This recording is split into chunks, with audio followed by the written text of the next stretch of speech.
Hello, I'm Brad Kelly, and you're listening to Method and Madness. This is a show about books, the people who write them, and the labyrinth to be explored between the words. Have you ever heard about Willie the Weeper?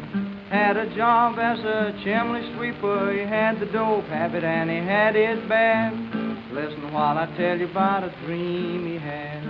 Reuben Appelman has been at turns a poet, a true crime investigator, a screenwriter, and most recently a novelist. His book, The Kill Jar, a work of nonfiction, is about a notorious serial killer in the Detroit area, and it presented new evidence in a long dormant case that haunted Metro Detroit for years. This also became the basis for a television production called Children of the Snow. Both of these I highly recommend. He is also the author of While Idaho Slept, which tells the inside story of the University of Idaho murders. We might get into those subjects a little bit here, but mainly Jay is here to talk about his latest work, The Cheating Side, a work of neo-noir set in Boise, Detroit, and points south of the border, out now from Blank Slate Press.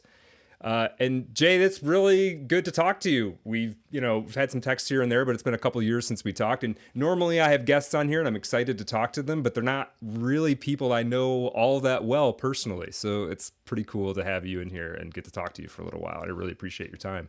Yeah, man, this is a long set of years from our pull-up days at the YMCA when you were teaching me about this new thing called CrossFit. But before it was called CrossFit, it was basically the Jim Jones website that you were going to, or YouTube channel.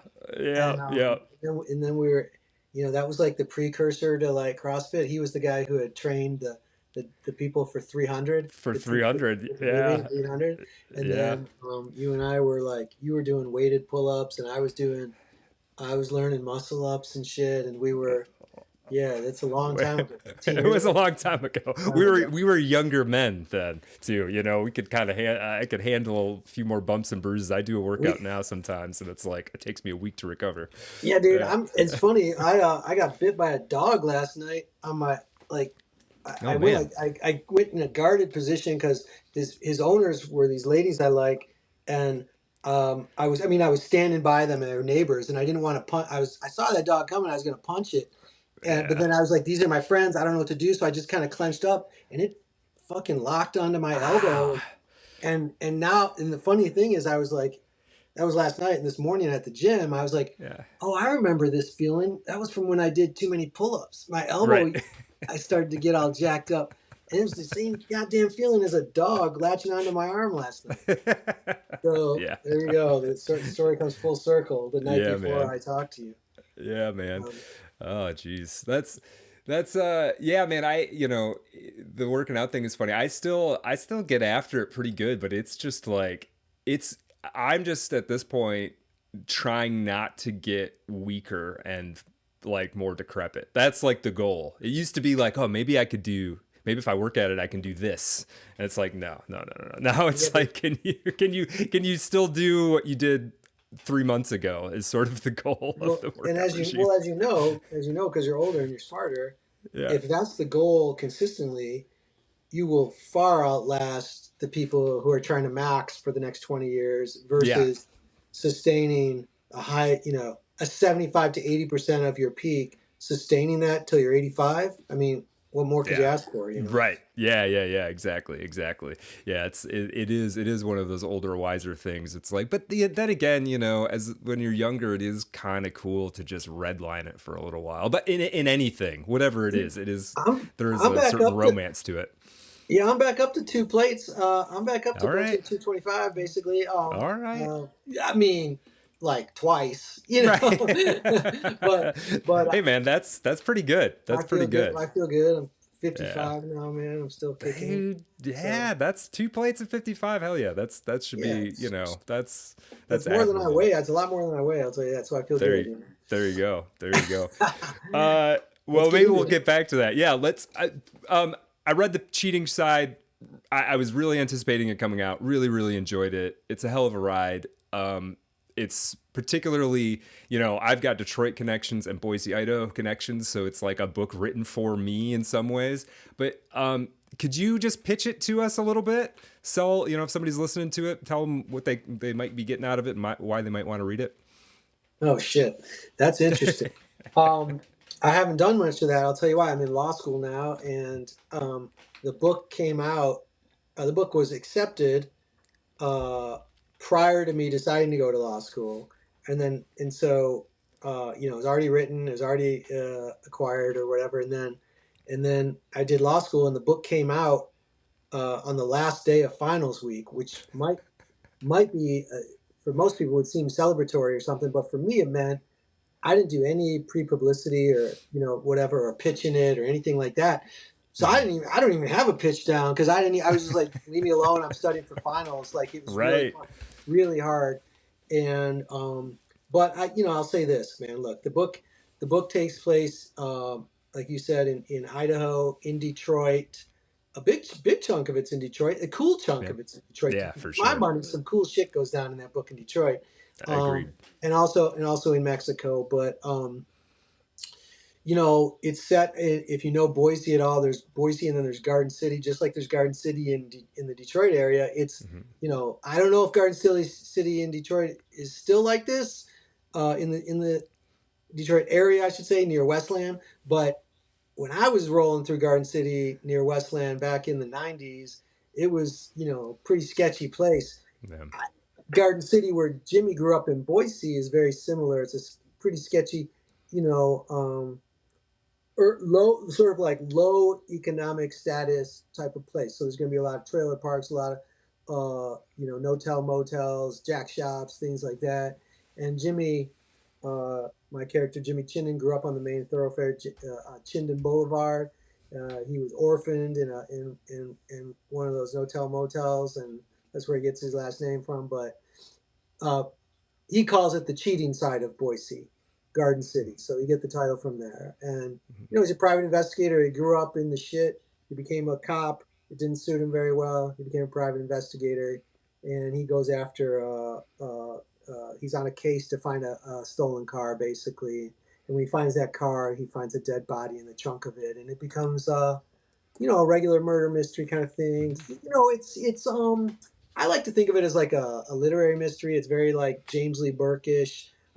It's a little bit, at times, a little bit more overwritten than like an Elmore Leonard, but it's got a lot of that Elmore Leonard kind of pop sensibility of some of the characters. They're just fucking bonkers, and they say wackadoo things, and shit goes down in ways that are totally unfeasible in real life. But in the book, it sort of works. And there's I don't know if there's 7 or 8 shootings or something, but there's a string of them, and it's to me it's fun, man. Like, and I'll tell you what, the whole reason for writing this book was in 2010-ish, 2012, I got fucked over by a hard money lender here in town in Boise. I foolishly tried to buy a building downtown before buildings were booming here, and or real estate was booming here. It wasn't yet. I knew it was about to happen. I thought I'm going to dump all this money that I had, every cent I'd ever had, into buying this little building. And you've been in that building. We were shooting person of interest. I bought that building, and I dropped $100,000 that I should not have even had at that time. I inherited it because my uncle died, and I thought I'm going to do something good for my family. And I put this money into a building. I thought I'm going to make some money back, and I'm going to set my family up better than just, I didn't know what to do with money. I knew buildings, but I didn't know about stocks and shit. And like, it's not my wheelhouse. So I decided to buy a building. 5 years later, I went in with a hard money lender, which is like a loan shark for real estate. And it got taken back. I lost everything, and the guy took the building back. But he asked me, he said at the time, if you find me a renter, I'll extend your loan terms or whatever.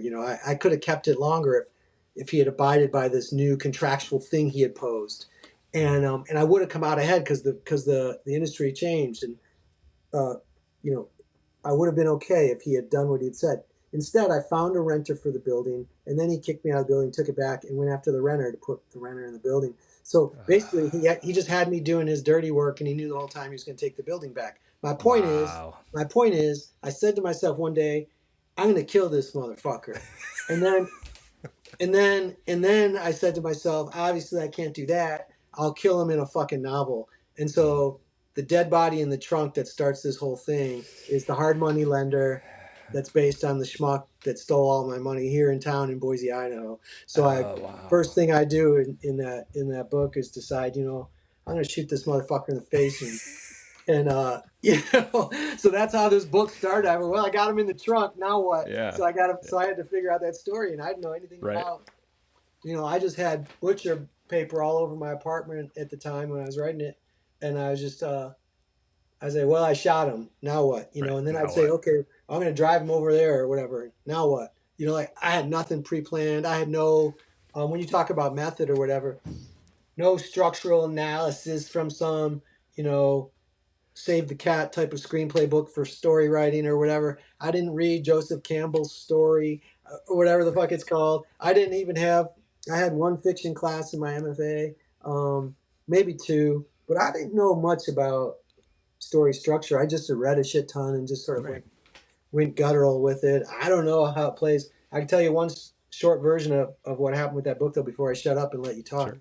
Yeah, but I wrote that book, the first draft of it during COVID lockdowns. So we're talking 6 years ago now. And I thought, this is fucking really good. I don't know what to do with it, but I didn't have an agent. And I said, I'm just going to send it to one agent. My favorite crime writer is James Lee Burke. I'm going to find who James Lee Burke's agent is. I'm going to send to them. And just so happened, it's also Michael Connelly's agent, Philip Spitzer. And so I wrote a long email. I sent it out to one agent, and they emailed me back right away and said, I know exactly who you are, because she was his office. She basically ran his boutique agency, but she was a Detroit woman, and she said she was living out in the Hamptons where the agency was, but she was originally from Detroit. She said, I read The Kill Jar. I know exactly who you are. Send us the novel. So she only read The Kill Jar because she's a Detroiter, Right. And it was just weird kismet. I sent the novel. It was like a week later. This never happens with agent searches. A week later, my top pick, one of the major agents in, if not the major agent at the time for crime fiction, or for a time, I mean, he had Michael Connelly for 40 years or something. Everything Michael Connelly's ever written, he agented. Like he was a taxi cab driver. And then he took on James Lee Burke and Michael Connelly, and that was basically it. And at first, so it was way back. And he said, I love the book. If you still have me, I'd love to be your agent. And I said, fuck yeah. And I got off the phone with him and I cried and shit, because I was like, holy shit. And then he said, but in emails, he said, let's wait till after the summer to send it out, because people are blah, blah, blah. And it was summertime. Mm-hmm. People are, how these agents or these editors work. They're in the vacation mode in the summer and stuff. And then by early, like right after the summer, he died. Oh no! Yeah. I was like, he died. He was like the biggest, and so I'm laughing now, but obviously for him, it's worse than it is for me. Yeah, but still, it's like. But the breaks there was like, holy shit. So that's why it took me so much longer, and that's why now I could say probably that's why now I found a great agent for my nonfiction. She's not a fiction agent, but she's the one who got this published with this smaller press. But if things had worked out and he hadn't died, it probably would have been published 4 years ago instead of right now. So that's the story of this book. Them's the breaks, though, in a way. Like that sucks, but it also just kind of shows you that like the success, whatever that means, is. You can't have success without doing the work, but you can definitely do the work and the work be good, and just the ball doesn't bounce your way for a variety of reasons. That one feels particularly stings. But yeah. Yeah, this and more on that is that like I love this book because to me it was just like really fun. Could it be tighter? Maybe. Would I rewrite it and cut some things or change a few things? Sure. Are there errors? There's even typographical errors that, like, to be honest, they weren't even mine. When the editor, like, did some changes or whatever, I had to keep correcting their errors, Oh, yeah. Because we're human beings, Right. If we're doing it right. So they fixed something, they made it better, but there might have been a typo in that line or Right. whatever, you know. And I approved or disapproved of that correction, and I might have spaced the typo, Yeah. or they call it, you know. Once I remember I sent an email saying, "Hey, you changed this to Treasure Valley, but it's the Treasure Valley when you live out here." Jimmy doesn't roll into Treasure Valley; he rolls into Right. the Treasure The Valley. Treasure They're Valley. from Right. Idaho, but they didn't. They're coming from some other geographical area where they don't have the, or Right. you know, so they thought, oh, typo. And I caught some of them, but the couple times I didn't, they changed it, and they didn't fix it. What I'm saying is, any book, you're going to have some questions about some errors. You're going to think, oh, I should have rewrote that or whatever. But at the end of the day, typos or stylistic things that are my fault or whatever, at the end of the day, I love this fucking book comparatively. Like, I think it's fun. I think there's good writing in it. It's the kind of character that I'd like to write 5 more books on, you know, based on. But the point I'm getting at is that, I don't even know if anybody's reading it, and for sure it'll sell a shit ton fewer copies than Yes. some other, you know, mass murder book that I might have written. Right. It's so tricky. And I mean, yeah, you're absolutely right. I mean, I went this sort of self-published route, and so, you know, you helped me out getting a better version of the book in total, but like typographical, like you know, laying it out and all, I did all of that. So I can't even open the book anymore because I'll see something and have I won't. 1/10 of a panic attack, you know? So Yeah, it's like, I won't read my book anymore. I won't look at it. you got, yeah, at some point you got to just be like, it's done. It's over. And so even if I would change something, I don't get to go back. That's just good though. The Earth, I'm reading it right now. So, oh, cool, man. Like, yeah. I finally got, I mean, you know, I read it before, but I'm Yes. reading the published copy. Finally, I had to get through law school to get I read it, for anybody listening, I read it right before publication, but you had changed some things and since then, and I want to read it again. But I mean, dude, it's so clean. Jimmy was 50 feet underground, thigh deep in a flow of sewage, gray as rotting steak. Or Jim. I said Jimmy because that was my character. It's your guy. Yeah, your that's character right. is Jim. But Jim was 50 feet underground, thigh deep in a flow of sewage, gray as rotting steak. If he stood long enough, the underlying sludge would suck him down to his ankles. Ugh! Like, it's just so, it's gross but clean. It's so tough. Well, thanks, it's great man. writing. Yeah. It's great thanks, writing. Man. I appreciate that. Yeah, it's done, you know, for a, you know, you start putting these things in context for a book that I just put out myself that doesn't fit in there's a lot of like self-published wise, there's a lot of like algorithmic things you can do. Like, I'm going to write a dark romantasy that has all of the right keywords in the description, and then I'm going to run a specific ad.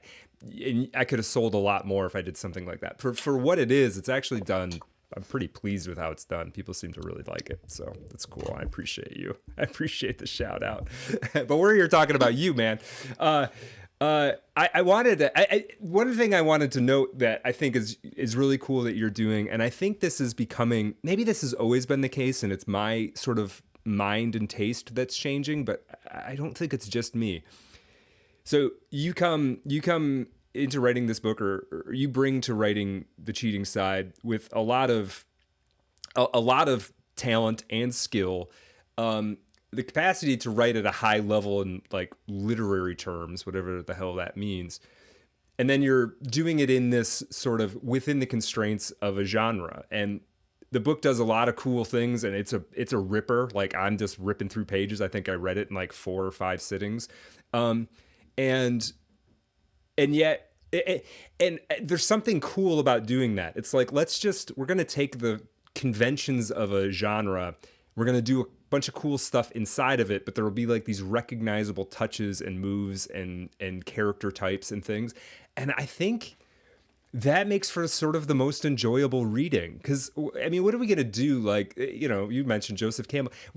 Humans have just been basically telling the same half a dozen stories to each other for 2,000 years. We're not going to like crank out something genuinely new that's going to be as compelling as that basic narrative DNA, right? So like, I love it. And I think there are other people sort of other writers I see that are doing a similar thing, where it's like, let's take all of these chops and like put it in the frame of a story that will have twists and turns and unexpected things will happen, but we kind of recognize the fingerprints of that sort of story. I don't know.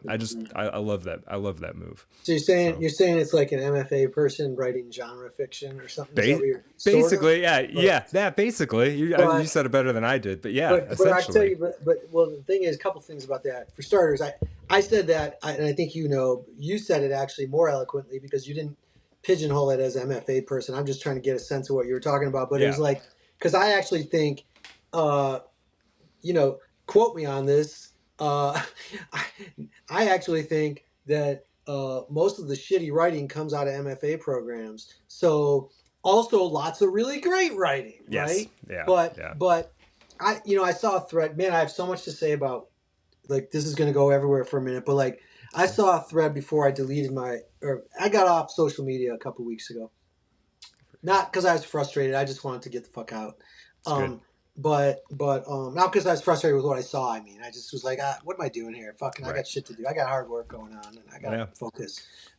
But I saw some people arguing about the fact that some AI produced short stories were winning contests, and then the writer who won, the so-called writer who won, they pull the fucking rug out and go, aha, that was AI and shit. And then people going, this is killing writing. That we're fucked. If AI can do it, okay, understood. Yes, it might lead to some really terrible consequences in all of the arts. However, you MFA motherfucker who is saying this has no business saying this, because your whole training is to do the exact same thing that AI was doing, which is look at the best writing and then mimic it however you can to get your shit published in little fucking magazines that nobody reads except for more MFA people and who keep mimicking that shit. So you're doing the same goddamn thing. AI is just better at it. Right. Don't tell me that, and I'm talking about myself too. Mm-hmm. The first story I ever submitted for my first semester or second semester MFA program, where I did have one fiction class. Don't tell me that my story, I think it was called Ice, actually, or something like that, actually, but it was called Ice, but it was about this guy going out to a river with his father, and his father committing suicide in front of him by going under the ice. But it was like a story about their, a boy basically trying to understand what it means to be a man in the cold, hard landscape of frozen hearts and, blah, blah, blah. Shut the fuck up. Like, first of all, I was just trying to do the best imitation of like a Tom McGuane or, I don't know, David Quammen or something, like all these guys back, maybe not Tom McGuane, David Quammen. Actually, there's a story called Walking Out, where his dad dies, this kid's dad dies, and he has to carry him while they're on a hunting trip or something. He has to carry his dad out of the woods on his shoulders while he's dead or something.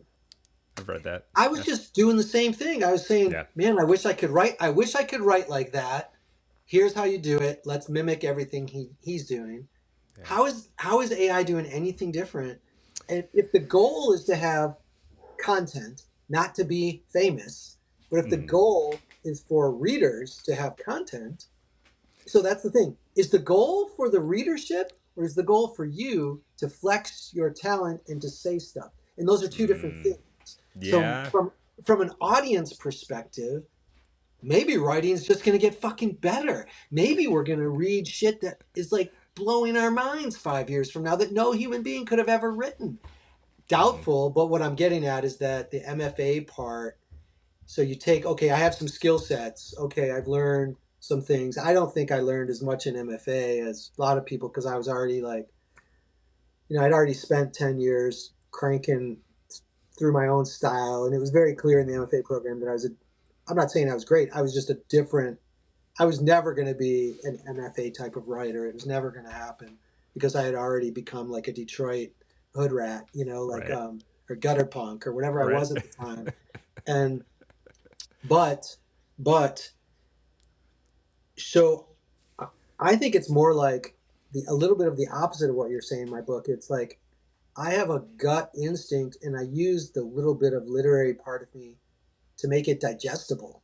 It's Okay. not the Yeah. opposite. It's not the opposite really. It's like I'm already just a murder guy in the pages, and it's like I'm not necessarily genre, but growing up where look, I'm not saying I grew up at 7 Mile or something, but growing up in a certain environment, to me, I was like I was around 10 and 11 Mile, which is like soft comparatively, Comparatively. but Yeah. but but in a certain environment, I'm always going to be that person, and the little bit of literary talent I have sort of makes it digestible to people. I don't know, so it's like maybe I'm saying I think it's kind of Yeah. flipped for me. No, that's it. No, that's interesting. No, I appreciate that. And this is that's all good stuff. The AI stuff, I'm still like, and I want to get back to this Detroit thing for sure. The AI stuff, I am sort of against it on a lot of levels, and I'll just put my cards on the table for that.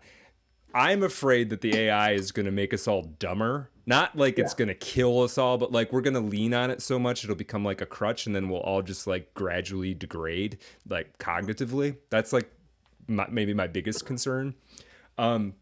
So I'm leery about it in that regard. Just like, man, I don't know, if you start using it for that, then it's like when you start using Google Maps and then 5 years later you you have don't no know how to sense of get to direction. you can't get to McDonald's without Yeah, using it, right?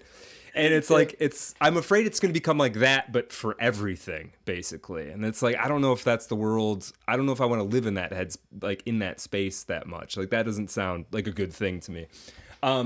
But I think you are right. There is a bit of like when it comes to the writing stuff. I mean, I don't want to use it because I like writing, and I'm never gonna be like successful at it anyway. To be honest, like in any grand sense.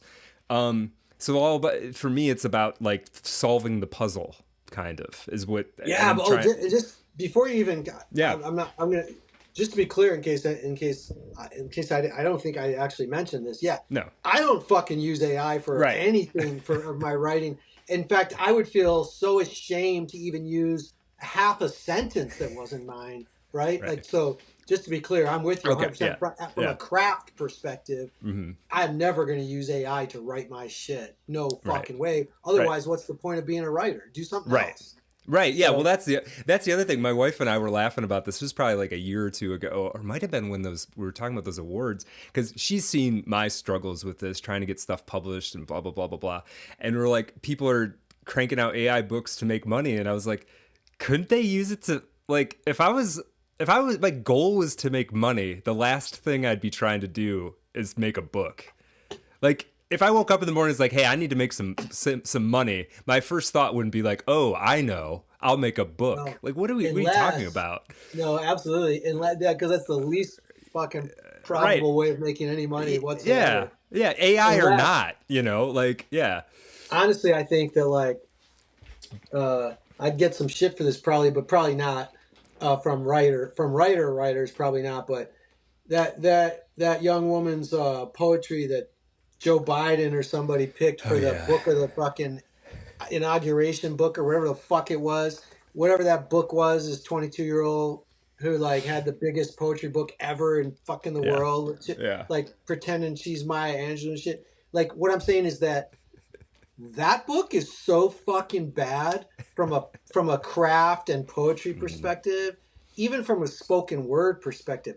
What it is it's like it's like a commencement speech. Yes. And and to call that poetry is fucking outlandish. However, if you're going to use AI to make money off of book, that's exactly the type of bullshit book you'd want to Right. publish because 90% of the readership doesn't know the fucking difference. And they Yeah. would say, "Oh, this is the best poem I've ever read," only because they can understand it and they don't usually understand poetry. Right. So Right. she did Right. a she did a commencement speech. For her She to have a did. fucking $1 million off that book or whatever is fucking insanity. And I Yeah. don't think she's publishing that much anymore. She can't. She's terrible. Yeah, she's gonna, I mean, the only way it's gonna work is if she's getting bolstered by like whatever the current paradigm, you know what I But mean? Like she needs a poet, whole world to support her. yeah, and I will eat Dude, my words. yeah, If one day, she's a black woman. If yeah, one day I grow up, and she's grown up, and I go back and I see her, and she's at that point 50, and I'm 80 or something, and I say, and she's writing really good poetry, I will say to her, you know, there's probably a part of me that compared you to other really successful black women in the canon of poetry. mhm, And that's also probably why I despised your writing, because you don't deserve to be in there with Maya Angelou and the right. people who really fucking struggled to get to that place in the literary canon. But you're writing really well now, and I'm sorry that I judged you 30 years ago. You know, Yeah.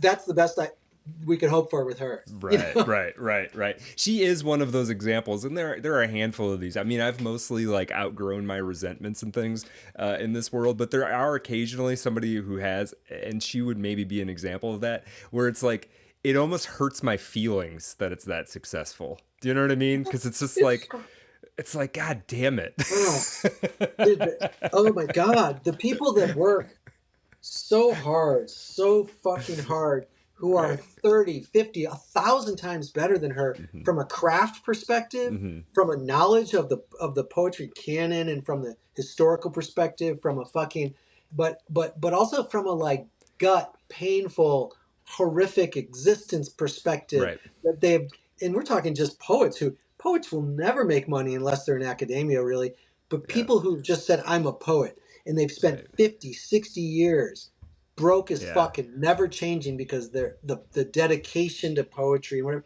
And here she is, 21 years old. And frankly, everybody at the time knew it was like, of course, Joe Biden needed a young black woman to hold up that's all. as his basically commencement speaker, Right. Yeah, but yeah. Well, and and so no, he and found one. yeah. They found one. Yeah, and I think as soon as you mentioned that, I don't know. Are you familiar with? She's passed away now, rest in peace. But Bridget Pagine Kelly, no relation to me. No, I don't No, know. she was. So I ran into her. She was a guest lecturer. She taught a class when I was doing my MFA, and I didn't know anything about her. And her class was wonderful. It introduced me to all kinds of new books that I probably wouldn't have stumbled across. It's probably the most valuable class I took there, and started reading her stuff sort of like mid-semester. Honestly, I was like, this is really good, And then she did a reading, as they all do, sort of at the end, when they're a guest lecturer. She does a reading at the end of her time there, and I just realized, like, this woman is an absolute genius, and she just bounces around from like one like part-time teaching appointment to another, Yeah. like dies, nobody even notices, and she's like literally, I'm convinced she's a genius. She's one of the probably 10 best post-war American poets that we had, and nobody knows who she is. I post Yeah, I it's post I terrific. post I post poems of hers on Twitter or whatever, and one person has ever recognized her name even, and it's Yeah. like, yeah, That's horrific. I don't know who that yeah, is either. I'll yeah, look. There's a yeah. guy I saw. That reminds me of like it was 1996 maybe. I was in Hamtramck, and there was like a 85, 87, 90 years old maybe black guy in a little club in Hamtramck, and he was singing that song. Um, and there was like 40 people there, and I was there with someone who was way out of my league. I was like, it was like I knew her friend, and her friend said, "Come on," and we went to some bar. And then there was this woman, Tracy. Her dad worked for North Face. That's all I remember. Hmm. And and also she had a little scar on her lip from biting an electrical wire when she was a child or something. Oh, So but she's way out of my league, upper crust, kind of moneyed. And I was trying to be a poet, drinking mm-hmm. Boone's Farm and shit. And we went into this club in Hamtramck, and there was like a literally probably almost 90-year-old black guy singing that song. I know, I know, I know, I know, I know, I know, I know, Yeah. I know, I know. And he went on, Yeah. and he went on that. He took that. I swear to God, it lasted a minute and a half before he ran Wow. out of breath on that. Yeah. Ain't no sunshine or whatever it's Yeah. called. Yeah. Yeah. And that that that 5 minutes of watching that guy was probably better than any short story I ever read in my MFA program. Amen, It's dude. Yeah. it's fucking Yeah. true. It's fucking Yeah. true. Yeah. I mean, Amen. and I know that, you know, I'm saying two things. One is obviously that's my aesthetic, and I'm not saying that the people in my MFA program could not write. They were great writers. I'm just saying the way you really feel moved. You know, how frequently is that from all this shit that you read in the Virginia Quarterly or the fucking Iowa Review, or, Yeah. you know, really fucking moved, you know? Right. Like, holy Yeah. shit, I'm going to remember this in it's 1996, and I guarantee you in 2026, I'm going to be on a podcast and I'm going to remember this. Do you get Yeah. that from any short story you ever read in one of those lit magazines? Probably Nah, not. no, it's few and far between. I honestly, I don't even, so when I was in my MFA program, I was like trying to like get stories picked up in the exact places that you're talking about. I never really did. I got some stories in some smaller journals. Half of them don't even exist anymore, you know. And then at some point, I just realized like nobody actually reads. Very, very, very few people even read those things to begin with. Like 500 I people. This print circulation is like 1,000 or something. So. Yeah, and I don't like most of the stuff I see in there either. So like, what is this like? Why do I care? Like one way or the other. Why do I care what the Virginia Quarterly thinks? I don't actually. Yeah. Yeah. I So think it's what I'm saying yeah. is, I think, getting back to the circle of this, is Yeah. that you got smart because you realized basically all those lit magazines have been doing for 50 years, or after, I shouldn't say 50 years. We needed them at some point to sort Mhm. of vet writers, but after you could publish on the internet, let's say, we no longer needed those people to vet writers for us. Right. So that was really, it's like, but essentially they're just doing what AI is doing. They're just repeating the same stories with different characters, but the same skill set, the same types of phrasing. It's just how poets used to read. You know, you could pick up any fucking book. I could pick up your book and read it like a poet.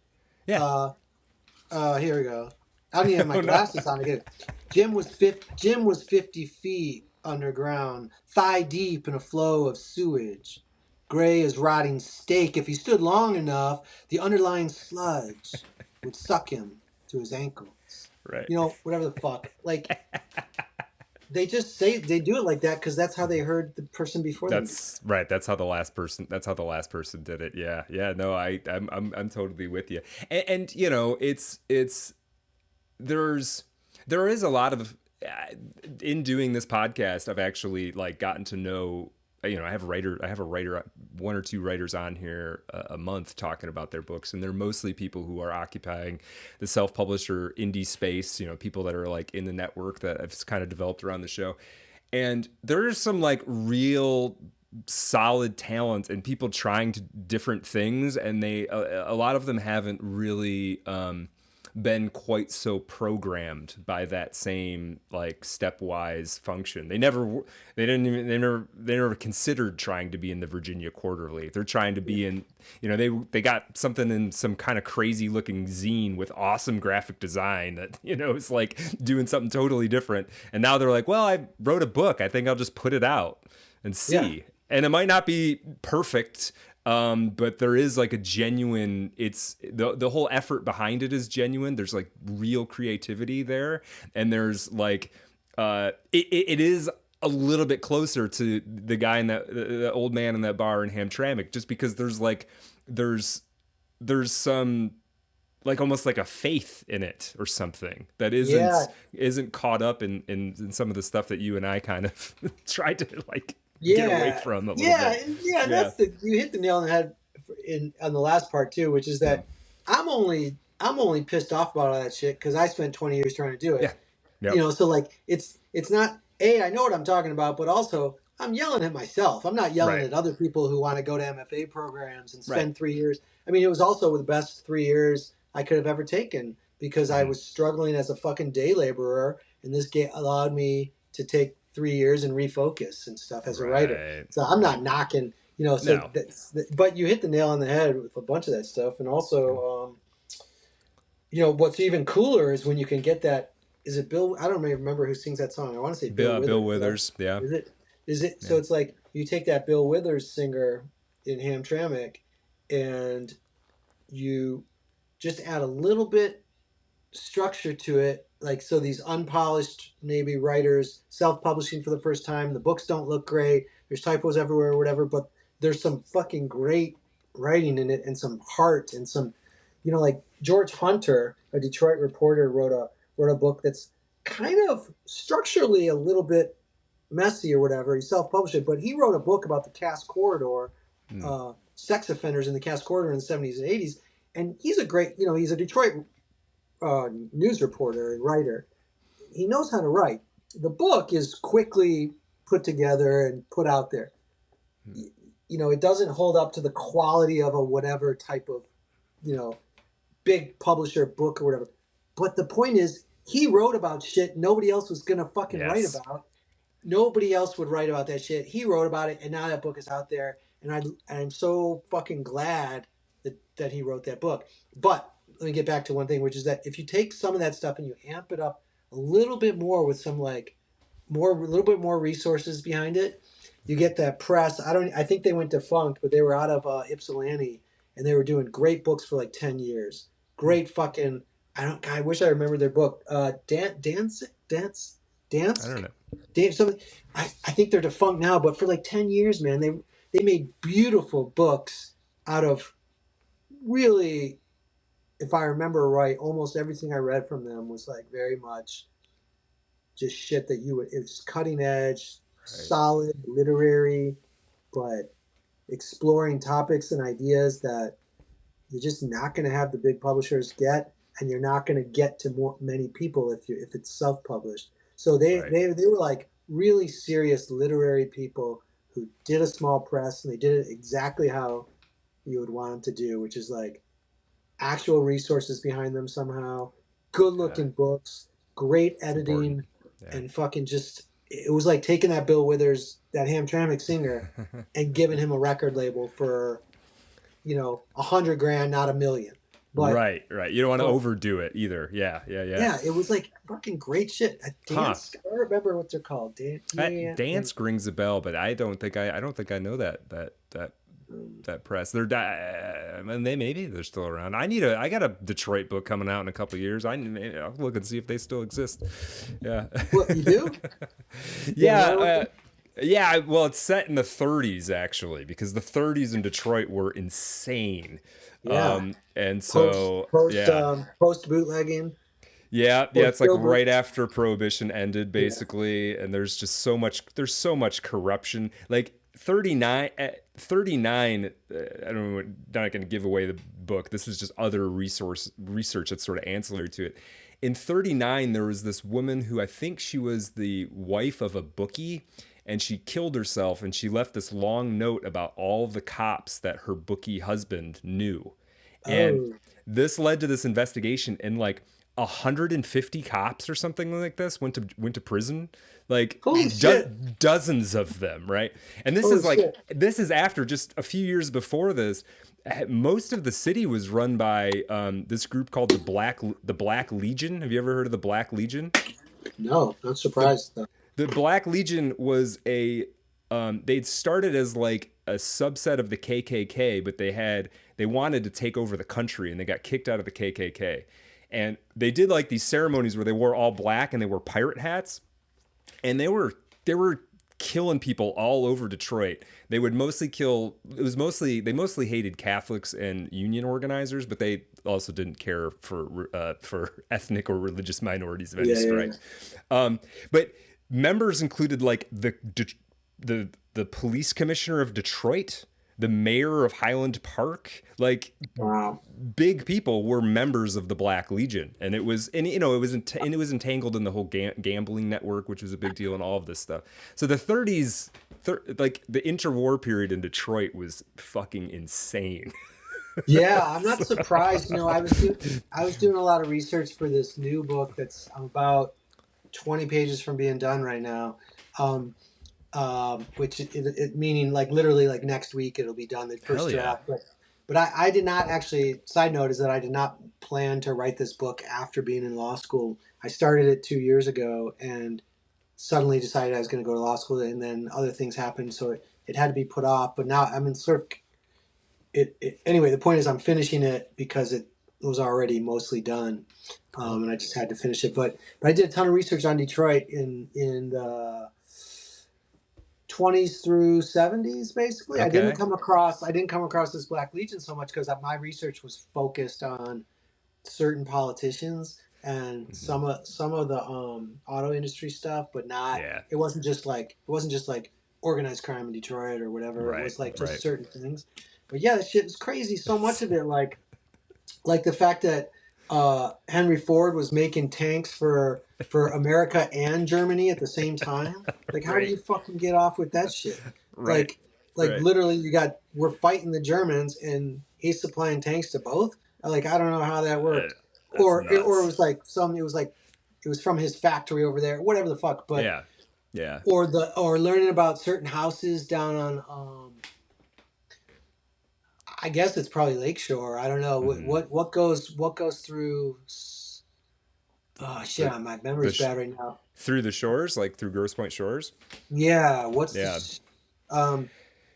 there's like houses that have tunnels in them now from the old days from bootlegging, where they had a tunnel right from the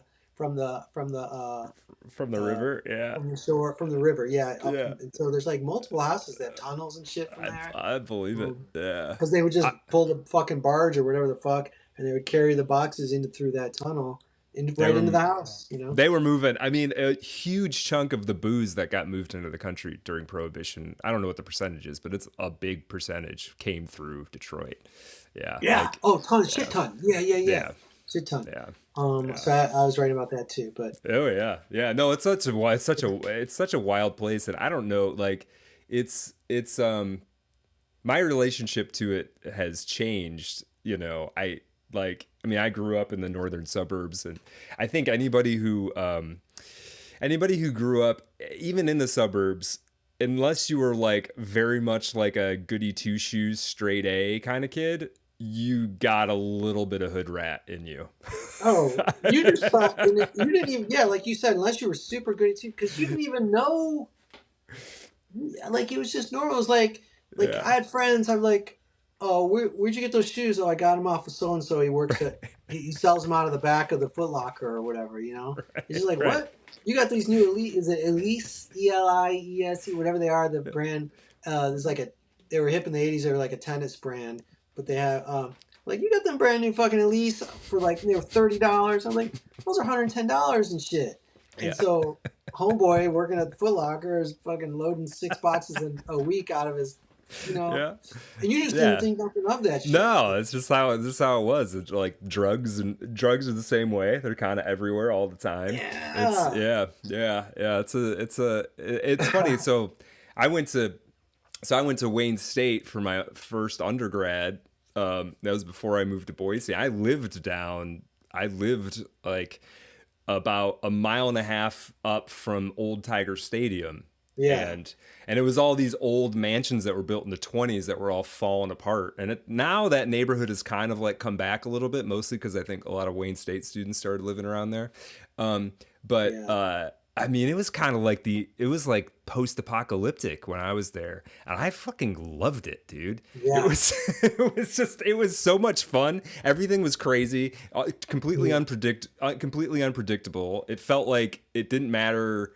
Like you just like your whole mindset kind of shifted spending time there. It was just like, I tell this story with when the Killjar came out. I gave a reading down at Page's Bookshop. Maybe it's on 7 Mile or something. I can't remember. Okay. It's somewhere near there. Small independent bookstore.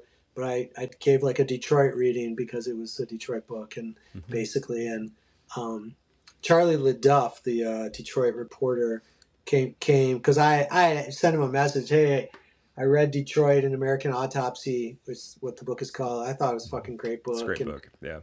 Yeah, and I was like, hey, will you come to this thing, whatever? I'd like to meet you or whatever. And he showed up, man. And so Charlie showed up in my little reading, and he's like, hey, let's go get a drink. And I was like 8 years sober by then or something. I was like, oh, I don't drink, man, but I'll meet you out at a bar. So he's like, yeah, come on, I'll drive you, And I was like, well, I had some friends coming to visit me and shit. So anyway, he gave me an address to meet him at. So I went out there. It was, I think it was called Terry's, but maybe it was Carrie's or something. It was this little, I write about this in the new book, is this little cinder block, no windows, bulletproof door, kind of, 3-inch steel fucking door, not a single fucking window. So if you're trapped in there, nobody's getting out of this fucking thing. If there's a kitchen fire or whatever, you're all fucked. Because there's literally a steel, like a bank vault kind of steel front door, no windows. And I go in there to meet Charlie, and I say this because I love it, but like I go in there, and I'm, besides Charlie, I'm the only white person in there. It's packed, elbow to elbow, shoulder to shoulder. There's a fucking 2-person or 3-person band somehow in the corner, and they're playing Morris Day in the time Gigolos. They're playing Gigolos Get Lonely Too. Guess you heard of my reputation. I had awesome. my share of fooling around. And they're in the fucking corner, and everybody's like, who's this fucking white guy? I showed up in a suit because I did my reading in a suit. Right. And Charlie, Charlie's like, hey, he was waving me in. I stood out like a fucking lighthouse in there. That's hilarious. So he saw me, he waved me in. My point is, then some guy comes. He's like, come on outside with me for a minute. Some huge guy, chains everywhere and shit, thick. One of those tight sweaters. Oh yeah. And he's got the tight sweater, and I can see he's got fucking big ass arms and shit. And so I'm like, okay, I got, because I walked out for a second because I was like, I didn't know what to do. He seemed like he was maybe Charlie LaDuff's friend. I'm not sure. He's like, I just wanted to, chat with you or whatever. And, he lights up a cigarette. He's like, let's take a walk. And I said, yeah, in your eyes, dude, what mine did. Yeah. I said, I ain't taking a walk with you, man. Right. And he looked at me, he's like, I ain't going to rob you. And I said, you probably are going to fucking rob me. What are you talking about? And I'm like laughing at him. Yeah. Like, this guy thinks I'm an Idaho boy. He don't understand. Like, yes, I'm an Idaho boy, but I also walked those streets a lot and I'm like, you ain't taking up some white guy in his fucking late 40s in a suit, right.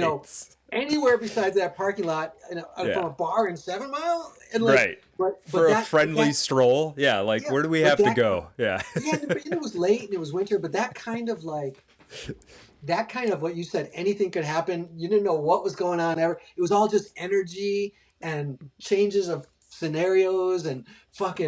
And that's why it's so also perfect for creativity. That's why so many good chefs are there. That's why so many artists are there. It's like, it's not the danger element. It's everything is a surprise. Wait, I'm in a bar in 7 Mile with a Pulitzer Prize winner and some guy who wants to kill me at the same time. Right. And that's why Charlie LaDuff probably loves it, because that's like, he's in the shit. He seems like he's the most comfortable, like deep in it. Right, it's happening. Yeah. We hung out with him. We went back last summer. I was there for this book. So the book I'm doing now is a collaboration with this YouTuber actually, who I'm writing the book, but we're sharing research, and he's doing it's basically going to turn out to be like an 8-part series that we're pitching to streamers though, not going to his YouTube channel. He's got like 8 million social followers. Damn. Yeah, it's crazy. And he has basically funded the writing of the book during the months when I'm writing. And we have an agreement between whatever, and I'm part of the series. And we went back to Detroit last summer and we shot with Charlie for a day. I think I did his podcast the first day. We hung out with him a little bit. Then the second day we shot with him all day. And man, we were just at the gas stations. He was with us, hanging with us because he was rolling with us. We were his mic'd up and stuff. and we're in the cast and whatever. We're just in the gas. Hey, what's up, Charlie? You know, everywhere we went, Yeah. that Yeah, guy people is know like, him.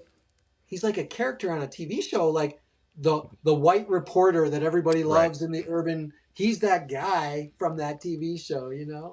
Yeah. And so many people like check in with him, kind of almost, if they're coming to do something in Detroit. It's like, well, you start with Charlie LaDuff. That's who you talk to. Man, Yeah. That's yeah, awesome. and like he even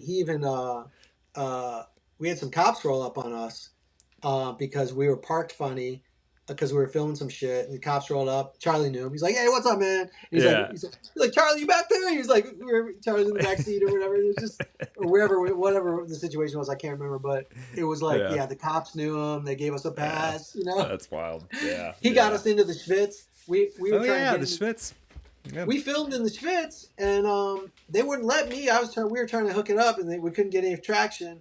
And Charlie's like, he just walked over to some fucking guy that was spraying off the sidewalk, and 5 minutes later, we were told we had an hour inside. Yeah. So we went All inside right. the Schwitz for an hour. You know. The guy Yeah, gets well, everything. it's so much like based on, you know, relationships and who you know and are you cool, and like there's so much of that. And I'm not cool anymore. I don't hardly know anybody anymore, but that's definitely how the sort of city operates for sure. Yeah. The Schwitz is cool, man. I go, you know, we get in there every once in a while when it's there's a sort of inside there's like an inner circle of the Schwitz, and I know one or two of those guys, and they sort of like, if it's their time, if it's the inner circle's time, you don't some rando off the street doesn't get to go in, that's for sure.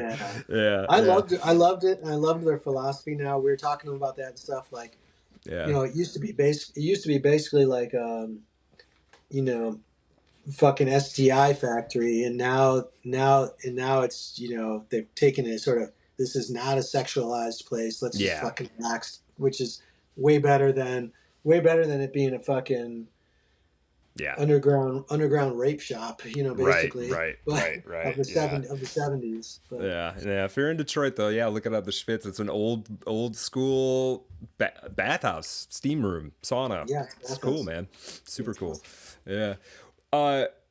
Yeah, no, it's good to get some Detroit chat in there, man. This is a kind of a interesting, and it's a weird place. It goes through changes too. Like, it's changed a lot it's changed dramatically in some ways in my lifetime. And yet, you know, I stopped in at a gas station somewhere down the Southfield Freeway today. I was on a work thing, and you know, so there's like a downtown core that's like revitalized, and there's like new arenas and new bars and blah blah blah. But I was, you know, I'm on a ghetto gas station today, stopped to get some gas, and literally stepped out of the car, and some dude walks up to me. He's got a Ring doorbell, you know, the Ring camera, in a jacked up taped together box, and he's trying to sell it to me for $15. But I don't know. I don't know where you got that. I don't need that. I don't know where you got that. I'm certainly not pulling my wallet out in front of you. Like, shit, you know, like. So he was jacked up Ring camera. He ripped off of somebody's fucking door. Yeah, exactly. It's like, that Right. reminds me of the time when I was in high school. I fucking me and this other guy stole a car phone out of somebody's car. Like the phone, you know, the phone that clicks into the thing between the seats. Yeah. And we just stole the phone. We were so stupid because their car phones were so new. We had no idea that the whole mechanism to make it work was in the trunk. So we like ran off with this phone that we assumed would just work. I think I was like 14. That's hilarious. It's like this Ring cam don't do nothing if it's just torn off somebody's wall. Yeah, shoved into a box, but he's probably not even a Ring camera in it, right? Yeah. That was so funny. Yeah, Detroit is. I love it, dude. Actually, I am so out of touch with. On the one hand, I'm out of touch with it. On the other hand, it's like, if you grew up in any version of Detroit or any other city, probably, it's like, it is so part of my blood that like, for instance, today I'm thinking about this dog that bit me last night. Mm-hmm. And I was thinking this morning, I was like, I mean, he locked on, my elbow was like this, and he locked on like this, like bam, fucking his jaw. And I got these marks, man, that are, and my elbow hurts. And this morning I was like, this motherfucker don't know who I am. Like I was literally like, I was like thinking, is he fucking crazy? Like this, do you not understand? Like there's a part of me that's sitting around going, he thinks he can just do that shit. I'm going to have to go over there and hit him with a fucking stick today. So he doesn't So do he it knows. tomorrow. Yeah. So he knows, like, you just understand yesterday is not forgotten. Like Right, it's right. like you think you won, motherfucker. Like, so that part, and honestly, and then the tame version of that though is why at 55 years old I went to law school. Like the tame version of that is, no, I still have a lot of fight, and there is a lot of productive shit I can do with that fight. And I'm specifically, people say law school, and in their mind they think lawyers suck or you're going to be whatever. No, I'm going there to specifically fight for children in horrible situations. I'm going to work neglect cases. I'm going to work probably work some cases where termination of parental rights, they call it, TPRs. In certain instances, it's not ideal, but certain instances it has to happen. Or also focusing on interstate and international, what they call relocation cases, which are very often parental abduction cases, where children are ripped from their fucking neighborhood by a psychopath, and it gets caught up in the court system for 3 years or whatever. So like people say, what are you doing? You're a lawyer. You're not a lawyer. I got that dog in me from growing up the way, or around the things that we grew up around. If I still have energy, writing these books isn't doing very much for that part of me. I'm still walking around going, you can't bite me, motherfucker. Like, right.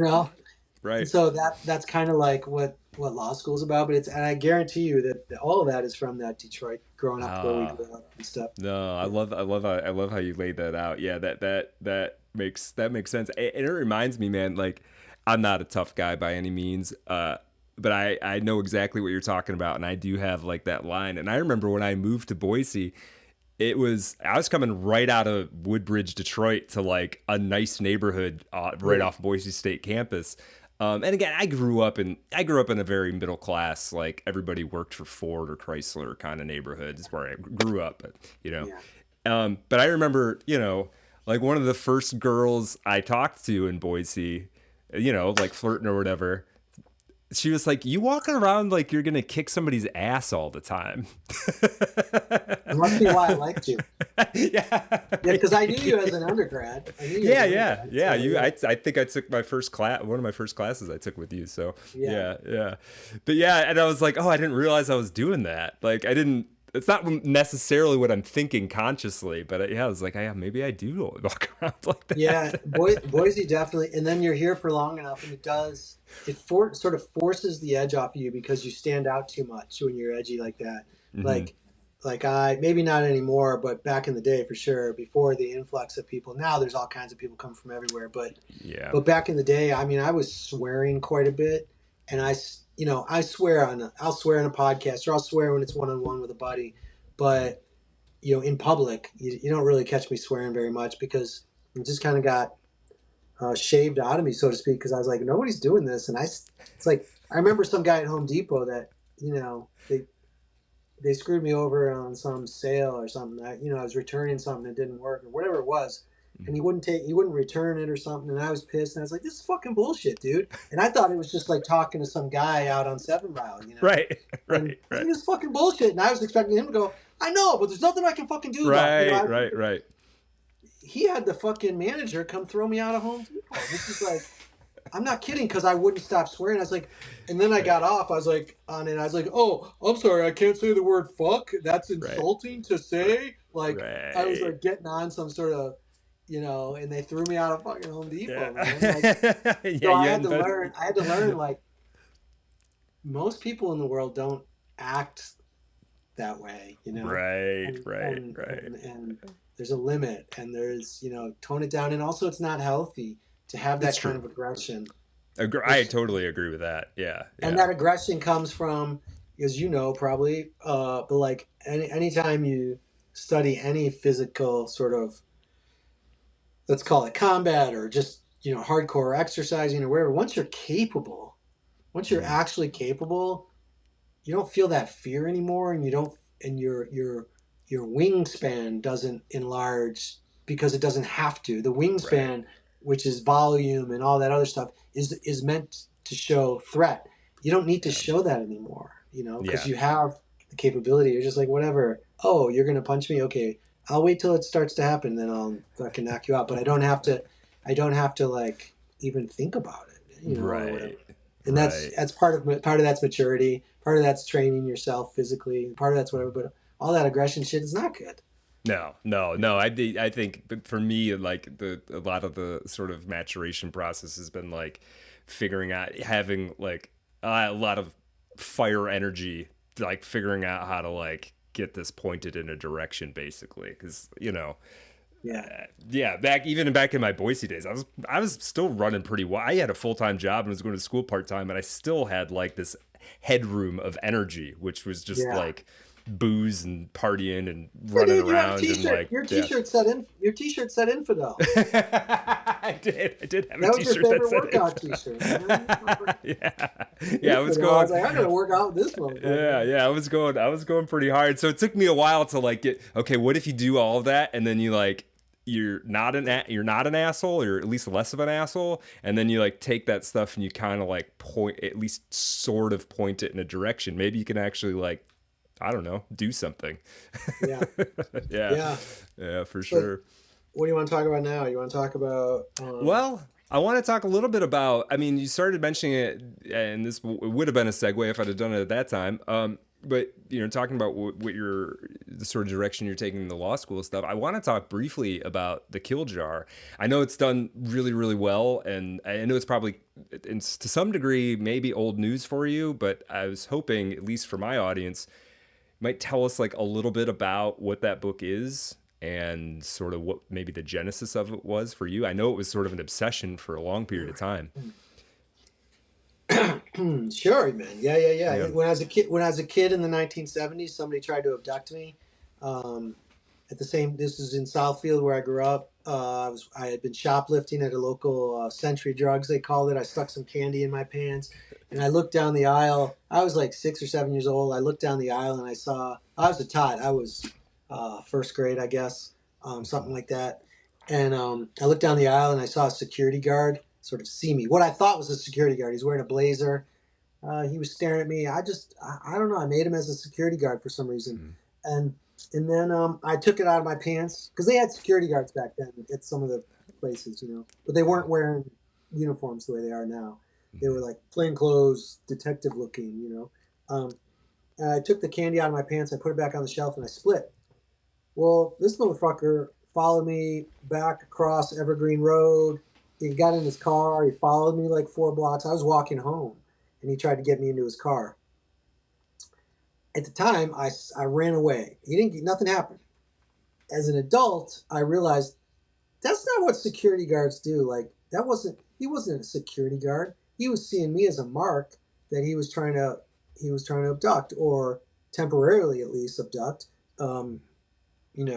rape or whatever the fuck he was going to, you don't pull up on 6, 7-year-old kids and try to get them into your car, especially if you're some sort of like actual trained security guard or whatever. You would have just stopped me from leaving the store.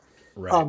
So as an adult, I was like, man, that was a mess. At the same time, in the 70s, they were looking for the alleged Oakland County child killer, which was a guy who had been killing children around, just as it sounds, Oakland County, right? If you're from Oakland County and you're born more than 20 years ago, you probably know the story. Some people now don't know anything about it probably, but 15, 16, 20 years old right now, they might not have any idea what I'm talking about. But as an adult, I was like, man, I wonder if the guy who tried to abduct me was this serial killer, and the internet had just happened. And I was like, 5 years earlier, I was like, I can look this shit up. Mm-hmm. And I found out they had never captured the so-called guy. So I spent 10 years, I sort of obsessed with this case, trying to figure out, the impetus was trying to figure out, was the Oakland County child killer the guy who tried to abduct me? I soon learned that there was no Oakland County child killer, singular entity that the news had been pitching all through the 70s and whatever, that while there may have been one person responsible for the death, let's say, of the individual children that had been abducted, this was very clearly tied to a ring of sexual predators of children at the time in the Detroit area and in Oakland County, and a lot of it tied to Cass Corridor. Guys like Richard Lawson, who was a CI in the Cass Corridor for the people for Vice and the chief of police and shit, who were trying to crack down on child predators and stuff. He was a known child predator who they basically gave a badge to and said, let us know what you find in your exploits, because they were trying to use him to get to bigger things. Meanwhile, he walked around Cass Corridor fucking little kids, raping them, who knows, probably killing them. Ted Lamborghini, Richard Lawson died in prison on another beef. He went up for the murder of a cab driver, not for these things. But then it was found out while he was in prison that he had also been a CI and all this other stuff for this other pedophile stuff. Ted Lamborghini, Art, who is Art Sloan, who just recently died. Art Sloan was a guy who parked a trailer in the abandoned Packer plant, and he was raping kids in the 80s there in his trailer in the fucking Packer plant and shit, and early 80s and stuff. He also, there's all these guys. Okay, they were operating around Cass Corridor, a place called the Mansion in Cass Corridor that was basically like, now we visited last year. Now it's being renovated into apartments and shit. But back then it was like a sex worker flop house kind of place, and there was also child pornography being filmed in that place, and this guy Frank Sheldon, who was the millionaire inheritor of the Grosse Pointe Farms dynasty of builders. His family built Grosse Pointe basically, and they also had all kinds of other shit going on. The Sheldons and the Algers were these, big families in Michigan that were in charge of everything basically, along with a few other families. But all this money shit and all this pedophile shit was all interwoven in the Detroit area. And, it took me 10 years to sort of unravel it. I published a 20 or 30,000 word piece in Medium at the time, which has since been taken down. I took it down after I published the book. But after I published that thing in 2015, all of a sudden this story sort of popped off, and everybody else started writing about the Oakland County child killer and stuff. And I thought, shit, I better, from a gut instinct, I was like, man, I better finish my book quick, because otherwise I'll spend 10 years writing about this shit, and somebody else will come out with a book tomorrow. Right. But my point is, I finished the book. It came out in 2018 or whatever. It was turned into the Hulu series, Children of the Snow. I'm in that, taking them through Detroit and stuff. And it's basically the story of the microcosmic part of in Detroit area of an international, basically, child sex ring that was operating at the time. And the Kill Jar also tells simultaneously the story of my hunt through those murders. So it's a memoir basically. And it also is, there's like three threads. There's my family thread, my hunt and all that is all, there's the me part. There's the murders part. And I see Detroit as another braid, a thread in the braid. So it's like, there's three interwoven sort of narratives. One is narrative about Detroit in that area at the time. Another is the narrative of the murders, and another is the narrative of my hunt through the murders.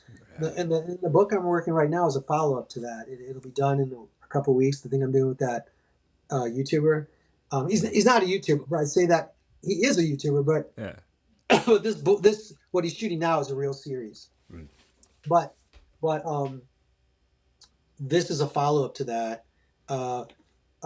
Basically chasing after a few of the people that we know absconded. So in the Kill Jar, we know a few people got away with a lot of stuff, and they went overseas and they went this place and that place.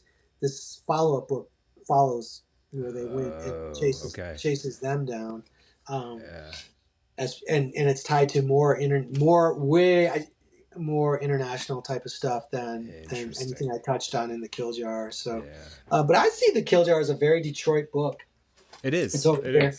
I love it. Like, I love that I was able to, kind of plant my flag for a minute and say I was here, And now a lot of people, like I saw one review, it gets good reviews and it has sold a lot of copies, but like, once in a while you get a review, somebody say like, all this shit's on the internet. What do I need this book for? Motherfucker, it's on the internet because I put it there. Yeah, exactly. At the very least, rate the book, not whether or not you saw that shit on the internet before, Right. motherfucker. Like, Right. I wrote it in 2018. Go track all those fucking websites that are talking about all the podcasts about the Oakland all the whatever. Those are all posts, my book, motherfucker. Right. So like, Right. you get some 19-year-old who's like just discovering it though. Mm-hmm. Like I remember in one of my undergrad students back in like 2005 or something that said to me, "Have you ever listened to Bob Dylan?" And I was like, he was like 19 or 18. He had just discovered it. Right. Like, have you ever listened? Dude, have I ever listened to Bob Dylan? I threw away my entire life because of Bob Dylan for about 5 years. Like, I wouldn't listen to anything but. I hitchhiked across America twice, took trains and Greyhounds for 4 years trying to be a folk singer with no talent because of Bob Dylan. Like, I didn't know that. Yeah. That's dude, I there's old pictures of me standing on, like I had a guitar and a harmonica, and I dropped out of college 5 times, and hitchhiked or jumped on a Greyhound and went all the way from Detroit to fucking California and stuff like that. I hitchhiked from fucking Basalt, Colorado, all the way up to Bend, Oregon. I hitchhiked, from here to there. I took a train from lake outside of Lake Tahoe. It was in Sacramento. I can't remember what's outside Lake Tahoe, but all the way to fucking Detroit, and then took a Greyhound from Detroit all the way down to Florida. Like, I was. Have I ever listened to Bob Dylan? I threw away my whole goddamn life because I had been listening to Bob Dylan. So it's kind of like when people say to me like, or when I read a review like that, like, "Oh, this is on the internet." Yeah. Motherfucker, I was writing this shit before the internet. Like, right. Like, it's just, I don't know, man. Like, yeah, I could see that being frustrating because I had a sense of how much time you spent on it. Like, because I knew you were working on it whenever I was in Boise, 2008 or something, and then it didn't come out for another 10 years. So I know how much, have a sense of how much went into that. I know that people who don't know me could say, that guy's so arrogant. He thinks he did everything. I actually, in the same breath, I will actually tell you that I think it's a big chunk of what I've been doing is a terrible waste of a human life. Like I don't necessarily believe that writing The Kill Jar was a good way to spend 10 years. I don't believe that necessarily. Like, I don't believe that spending 30 years as a writer, which is what it's been now, has been a good use of my time. Like, when I look at what we do, say you're a painter and you're painting brushstrokes on a canvas. Okay, now you're a writer and you're typing words into a computer. We're doing this. Now you're a beaver and you're gnawing at a stick.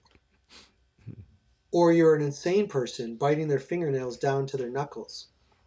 Or you're scribbling numbers on a napkin like in the crazy people in the movies.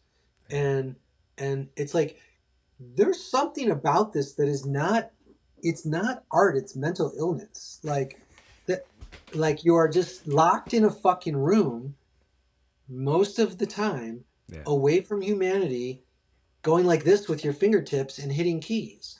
Like, there's something wrong with that. I'm not saying I did a good thing by being first to the internet with the Oakland County Child. Don't take that from this story. That's just a factual aspect. The real thing is, I'm ashamed to have spent most of my life doing something that is not integral necessarily to actual boots on the ground, heroism, saving people. Like, I realized I'm not a genius, but I'm relatively smart, and I could be doing something with this for the next 15 years instead of writing 4 more books. Like, and so that's why I went to law school. That's why I'm like, I actually have a chance to do something with the 30 years of thought I've put into these horror stories. and to try to make a difference for, maybe I'll have 50 clients that I made a difference for, Yeah. Yeah. That's, to me, that's huge, instead of like, I know it's a writing show. So it's like, Yeah. I wrote this book, right? Yeah. But it's the cheating side. But at the end of the day, it's like all of my ambition to become a writer started when I was very young and wanted Same. to be a famous writer, Yeah. right? Like oh, Faulkner got his first novel published at 27. I better get mine published at 26. Mm-hmm. And then I'll feel good about myself. Yep. What?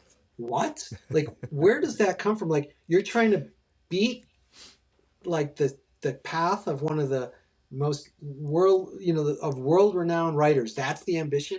And I look back at that and I go, oh, that's because I got that Detroit dog in me, but also it's because somebody hurt my feelings, and I'm trying to like fix that somehow. Oh man. Yeah. This is going right. This is going right in, man. Cause it's the same way. This is part of the show is called Method and Madness. And this talking a little bit about the madness part here. There is this like, and I don't, this could come off romanticizing it, but there is like this little bit, there is like a madness to it. There is like a delusion to it. And for me, it was similar when I was younger. It was like a sort of a fame delusion or something. And most of that, the vast majority of that is kind of gone. And yet there's still like an obsession remains. There's still like I could try to stop, and then I've realized that my emotional state is largely tied to my writing productivity. So like I wired those together at some point in the last 20 years, and so now if the writing's not going good, I get depressed. It's like that's not how it should be. Because then you're doing it's that same like impossible expectation you set up with the Faulkner thing. It's just a slightly different arena. Now it's like, it shouldn't. Those two things shouldn't be wired together necessarily, and it's just setting yourself up for like disappointment and agony, right? Yeah. It's one of the hardest. I would say for sure. All artists who have changed course after decades of practice at one thing. I'm first of all, I'm sure I will write more books, but it is not going to be my priority right now, and that has been so hard to come to. I have been self-loathing about being a writer for 20 years. I put my family through so much that they did not need to be put through, and part of that is not related to writing, but being the type of person who is a writer. Yeah. Like that's part of it. But then there was also just never ending paycheck to paycheck, and I was one of the ones who managed to do okay. Like even going back 20 years, I was at least once in a while selling a little screenplay here and there or something. I made 20,000 here or 5,000 there or 10,000 there. And 95% of the writers I know have never done that.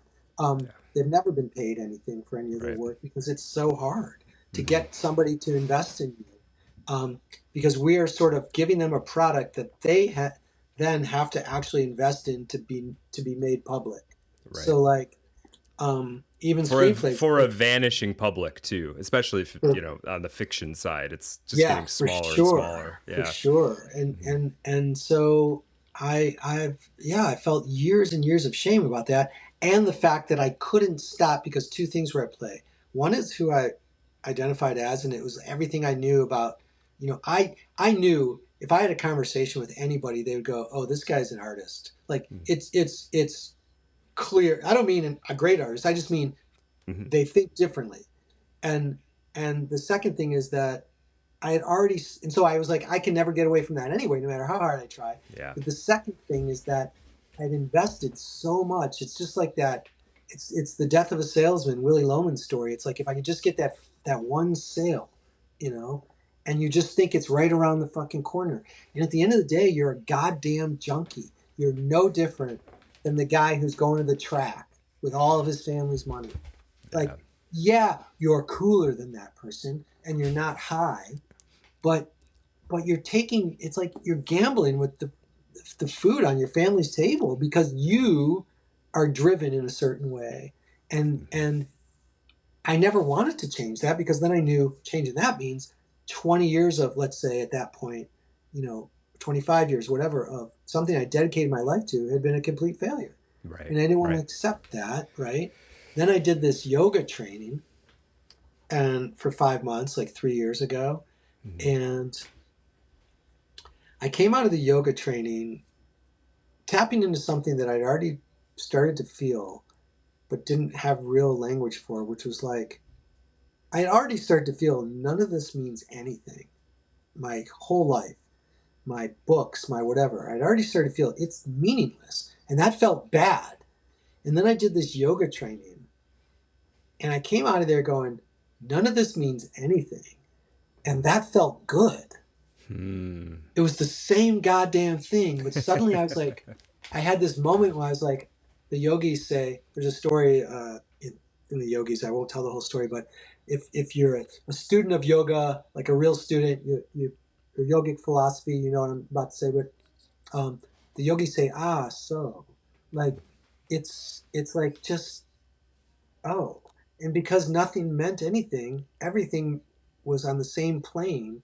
And so shifting gears, suddenly, it didn't happen immediately, but shifting gears was no different than staying in the same thing. It was all the same, meaningless nothing. Right. And that was great. That means I can change. It's not a failure. We're meaningless. It's just what happens. My sense of failure is tied to my stupidity over thinking that the opposite is success. Right. Yeah, so it's not like dramatic success would have somehow been actually more meaningful, right? Not at all. In fact, in some ways, I had some sort of, what some would say was dramatic success with the kill jar. Yeah. Because I mean, for a writer, because it was turned into a TV show, and then the next time somebody killed 4 kids, HarperCollins had me write the book, and we haven't talked about that because frankly, I don't want to. I actually kind of wish I'd never written that book. But the Idaho murders one, because that's a long story, but it was like I was a part of a machine that I had no control over, and of course that's the one that has sold the most copies and the whatever. Like from a success for for like a low level writer, that's success, is being able to have written that book. To me, it's like I'm a fucking tourist in these people's suffering. Right. And I don't like that feeling anymore. I'm a tourist instead of a fucking a warrior. And that's why I sort of like, then I started to like, and speaking of the war part, I think writers will understand this. I don't know what your audience really is, but like, speaking of yoga, in the Bhagavad Gita, the story is about a young warrior who doesn't want to go to war. He has to fight his brothers or cousins or whatever it is. Arjuna, he doesn't want to go to war, but he is like, he's in charge of the battle for his, kingdom or whatever. Let's call it that for simple terms. Yogis that are practicing the Bhagavad Gita, like, that's not exactly the story. It's pretty close. Arjuna doesn't want to go to war, and Krishna is his chariot driver, basically, who counsels him on why he should go to war. And and a lot of it is because none of this fucking means anything. And you have a place in this, like your position in this world is to do this certain type of thing. And what I realized, and he's like, in this life, you are a warrior. There is a time for war. And it's just, it's like a bug has to move that fucking scrap for the other bug or whatever. But my point is, I had forgotten.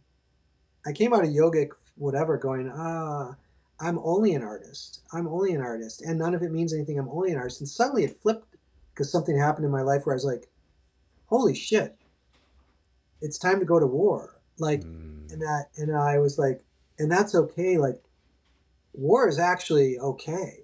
Like, and I've forgotten that I'm a warrior, and I fooled myself into thinking that life is just fucking, Birkenstocks. Life is just my Birkenstocks and fucking mala, and it's like, that's not, no. You still have to know how to fucking shoot somebody in the head if they're attacking your family. Like, Yeah. you have to know how to take care of your family. Yes. And that became a metaphor for, well, you have to know how to take care of other families. Like, I have 15 good, solid, maybe even 20 if I'm lucky, work years left in me. Mm-hmm. And I could go to war for these families for fucking 20 years. And it's like, how is that a failure? Like, if you're 19 and 20 and you're full of fucking testosterone and you're going, oh, that is a failure because you fucking never became famous, you loser. Right. You're like, no, bro, you just don't, you're clouded by ambition, and ambition is your downfall. Yeah. And I don't know, you just don't see that when you're a kid, Oh man, yeah, that's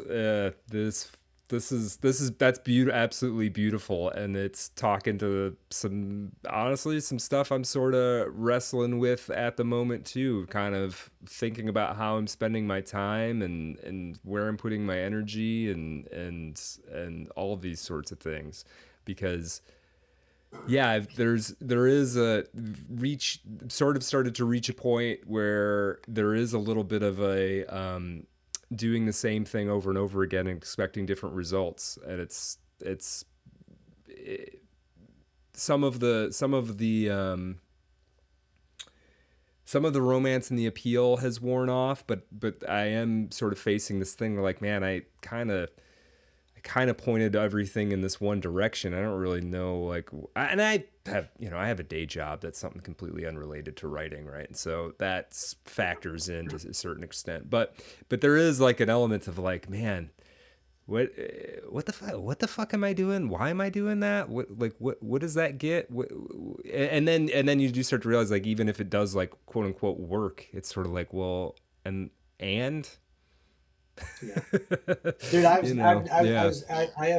have had periods of just as much misery after publishing my first book as I had before. Nothing changed. Right. Right. And in fact, like, I also think that can be an excuse for somebody to not try real hard at other things that they're good at. Like, okay, so I was a writer for 30 years. Then I'll be an attorney for 20 years. But if I didn't have if I didn't have balls, and I was weak, and I was like lazy, and I was like, dude, I wouldn't do that. It's hard to do that. Yeah. Like, it's hard to be a lawyer, dude. It's real easy to write poems. Like, don't tell me that you have worked as hard as that guy that went to med school. Like, right. I'm not talking about you, but I mean, I know what you mean. To a lot of writers. Yeah, we put in hours. Mm-hmm. Especially if you've been doing it for 10 years or 20 years. Dude, I can't tell you the amount of fucking hours I've said all the time. If I had put in this much time into any other career, I'd be fucking rich right now. I said the same thing like 2 days ago to somebody. Almost word for word. Yes. Yeah. But what's harder is putting in all that time and then putting in all that time from scratch in another career. Start over now. Start over. Try that. Yeah. Pick another career. That's admirable. Tell yourself you're going to go to med school and see how that fucking goes. Right. It's hard, dude. Right. Yeah. Well, I'll tell you, like, I, as a general rule, something I adopted mostly in the writing discipline to begin with, but I've started to kind of put it off into other parts, is like, I don't quit anything. I don't quit something unless the thing I'm going to do instead is more difficult. And it keeps me from quitting stuff just because it's hard, basically. Yeah. Right? Yeah, dude. Because it's like, I just have to do something fucking harder if I'm quitting. So I might as well just do the thing I'm doing. But I think but it's like, you go into law school, that's fucking hard. Especially at, you're a healthy guy and you've got a lot of energy and you're in good shape for somebody your age. But dude, as we're getting older, this shit gets harder and harder and harder, you know? Like, Yeah, totally, man. I'm in there yeah, with geniuses. I'm in there with 22-year-old geniuses, man. right. The people who top that class, like they have this thing called Cali. I don't even know how to spell it, but it's like they say they Cali'd that class. So Cali is like some organization that if you're the it's some shit. What it doesn't matter what it is, but it's basically like saying you know who got the highest grade in each of your courses. You don't know how everybody else placed, but you know who was number one. Wow. There Okay. are people that are Caliing those fucking law school classes.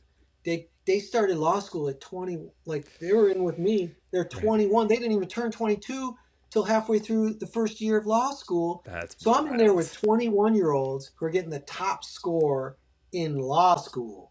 Right. I'm 55 with 35 years on them, Yeah. like of work life and maturity and understanding whatever. Okay, so let's get it straight though.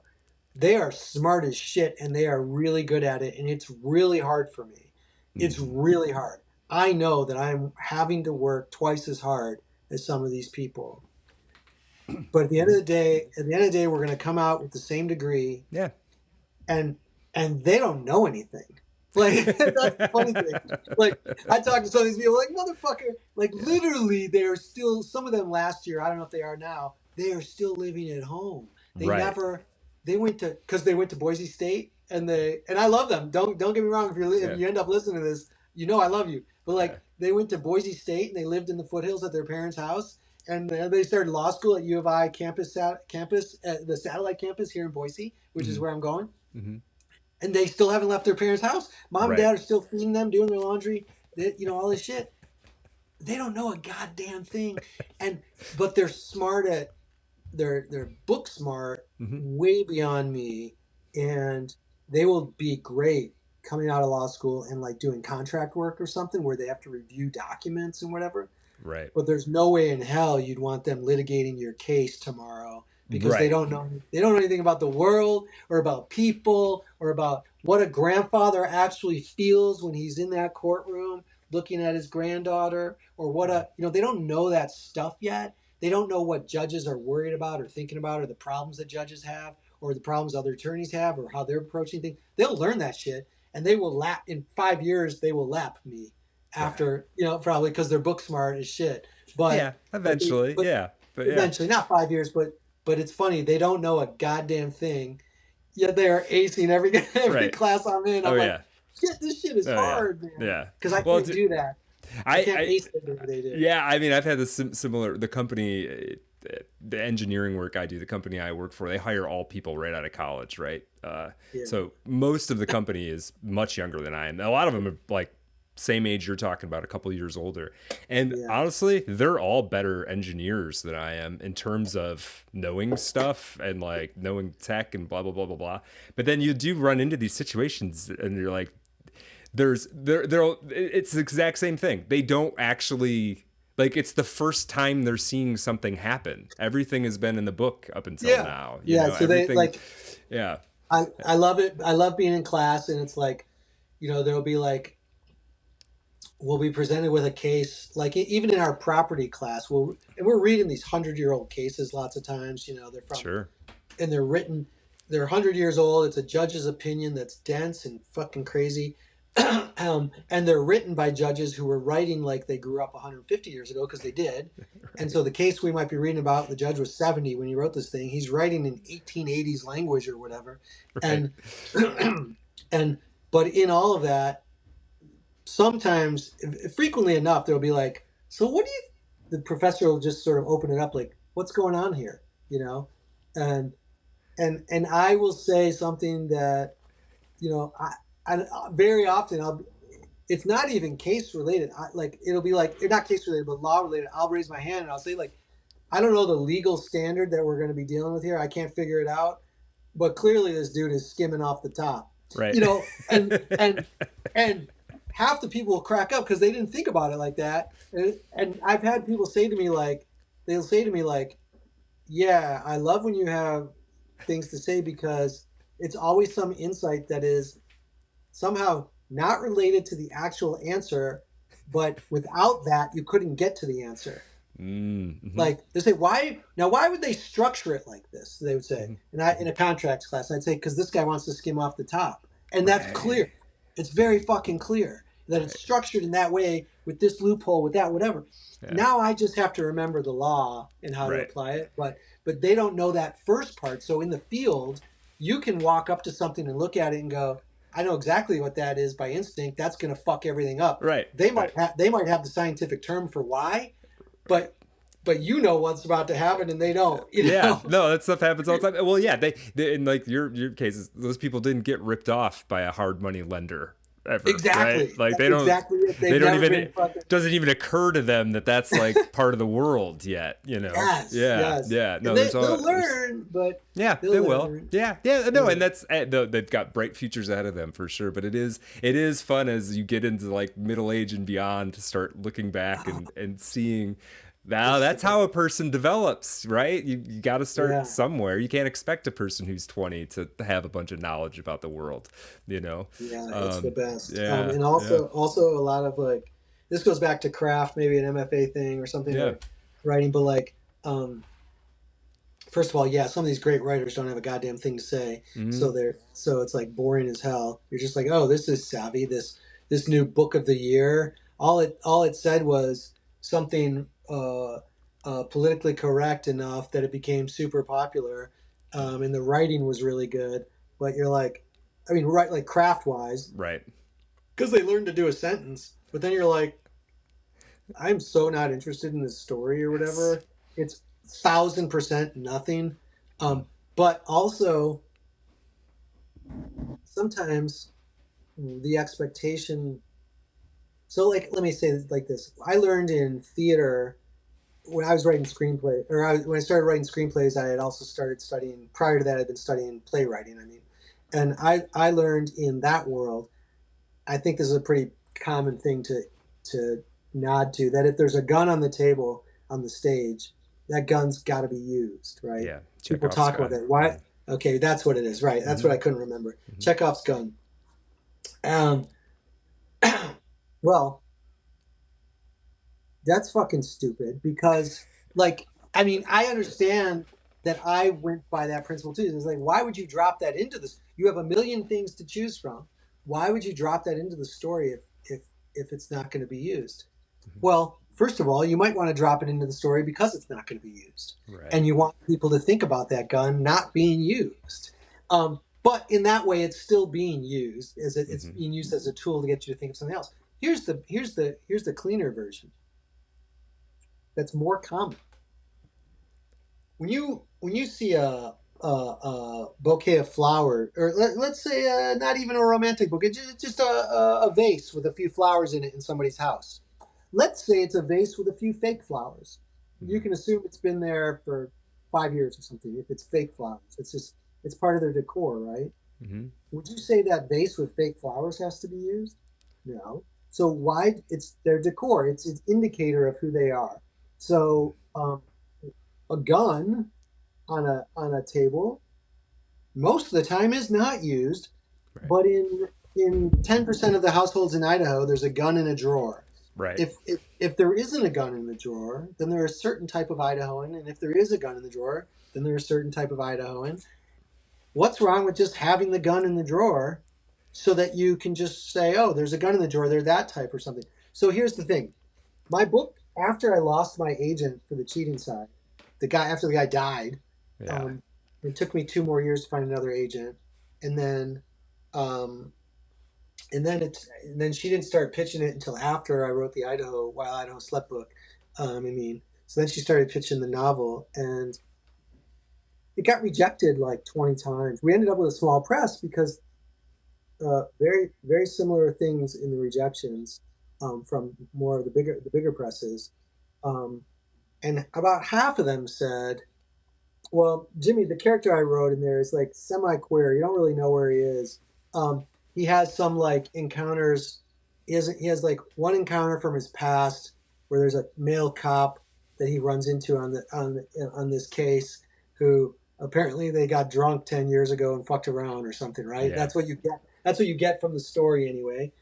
Jimmy doesn't really talk much about it except that he doesn't want to see that fucking dude anywhere around him. Yeah. And then somewhere later in the book, there's a trans bartender who Jimmy, and I'm not giving away anything, who takes care of Jimmy for a minute, and Jimmy's, I won't give this away because I won't say his state of mind at the time, but he is in a physically sort of compromised position with this intimate sort of position with this trans woman, right, who's got a dick. Mm-hmm. And so in the book, nothing really much is made about Jimmy's sexuality except that he goes somewhere to say to somebody, hey, what am I, or whatever, and they tell him something, oh, you're this type of person, whatever. In fact, very little is made of all any of that in the book. This is a book about a guy who is an empty nester whose daughter gets in harm's way because of a case he's working on, and he's terrified of losing his family. He doesn't know what's next in his life, but he's a family guy who loves his kids, who would fucking kill for his kids, who does kill for his kids, who is a macho, tough fucking dude who also happens to have a slightly liberal sensibility about the world, about the bigotries of the West, about the absolute fucking nonsense of what people call Southern pride when they're wearing Confederate flag T-shirts and shit. Like the things that are like ingrained bigotry and racism about the West, especially when the West people, you got Idahans driving around with fucking Confederate flags on their trucks. Yeah. That's not a Southern pride thing. That's you saying I hate black people.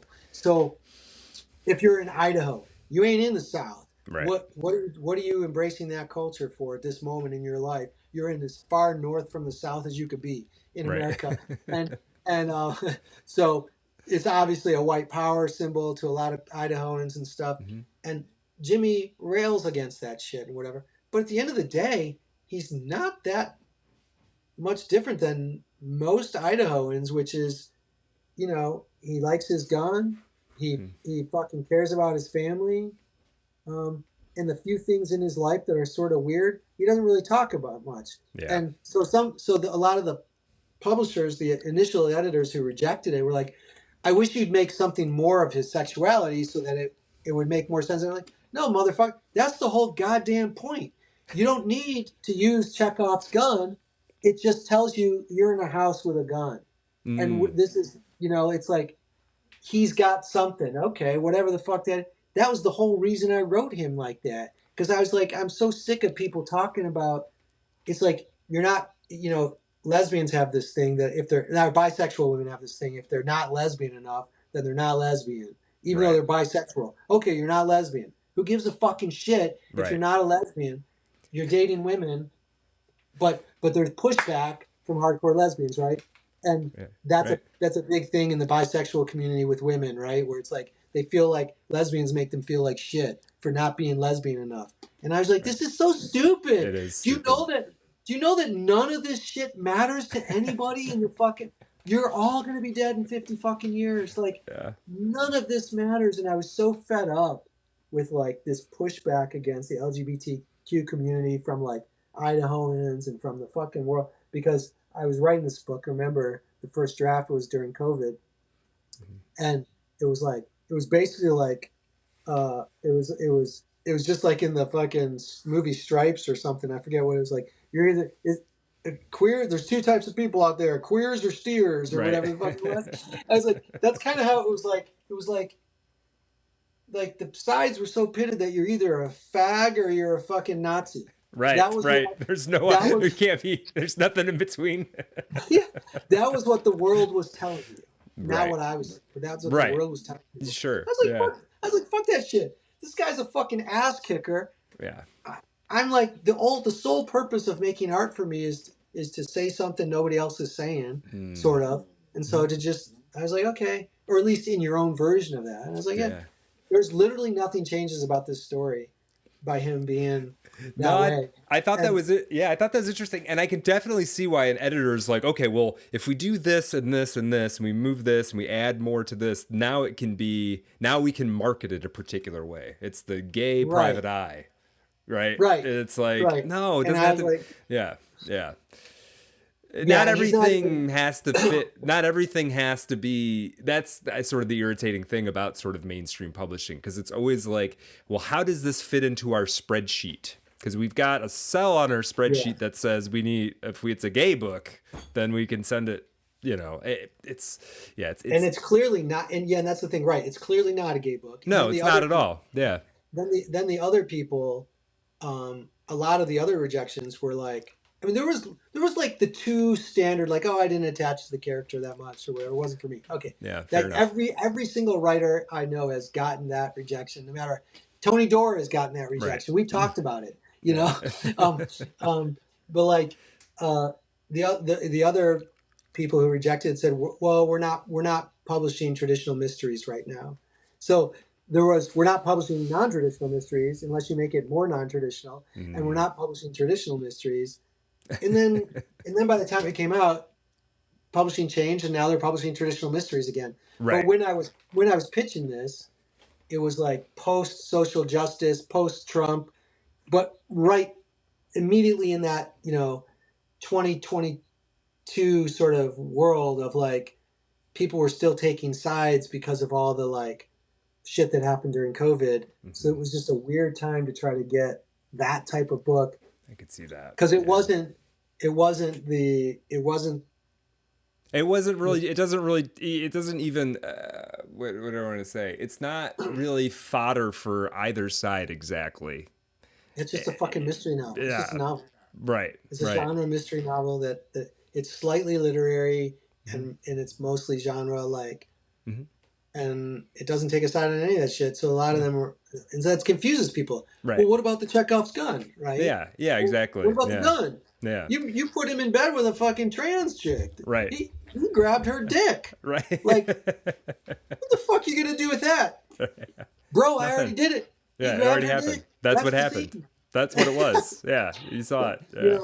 Don't tell me it's not the same for everybody, and it wasn't the same for me either. But don't tell me you didn't do bonkers shit. Like Jimmy just found, at some point in your drunken fucking craziness life.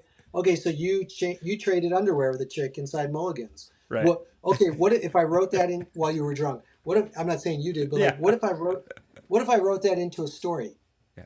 Would you have me make him a character that's always trading underwear with chicks? Right. Like he's wearing her underwear home, she's wearing his home because they were drunk. Yeah. That happened once. Yeah. Do I have to make the whole fucking novel about that now? Right. And then it's got to be the psychosocial aspects of why you would do it, and like the various social forces. Yeah. No, I totally get what you're saying. Shit just happens, man. It just happens. Shit just happens, bro. Like they say in some of those movies, you don't accidentally suck a guy's dick, or whatever. I'm sure they would say, yeah, that's not what I'm saying. Right. But I am saying that not every Chekhov's gun has to go off. Yeah.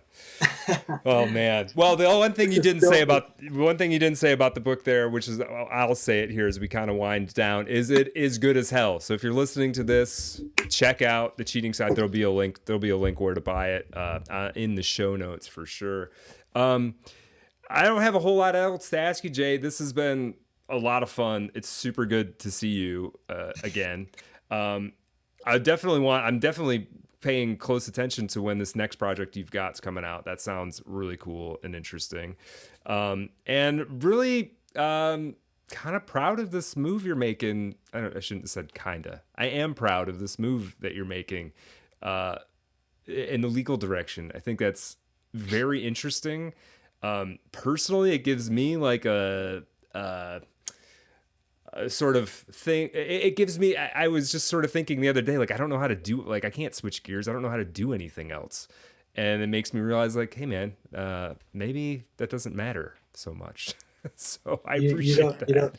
Oh bro, it's really about, I think it's really about us being brave enough to just dive into something like it's not, like, nothing is the end of the world. Like if someone said to you, Brad, do you want to go, let's go climb Mount Rainier next summer. Mm-hmm. You wouldn't say, I don't know how to mountain climb. If you really, you'd be like, I mean, you might, yeah. But but your type of person might be like, that sounds rad. Let's do that.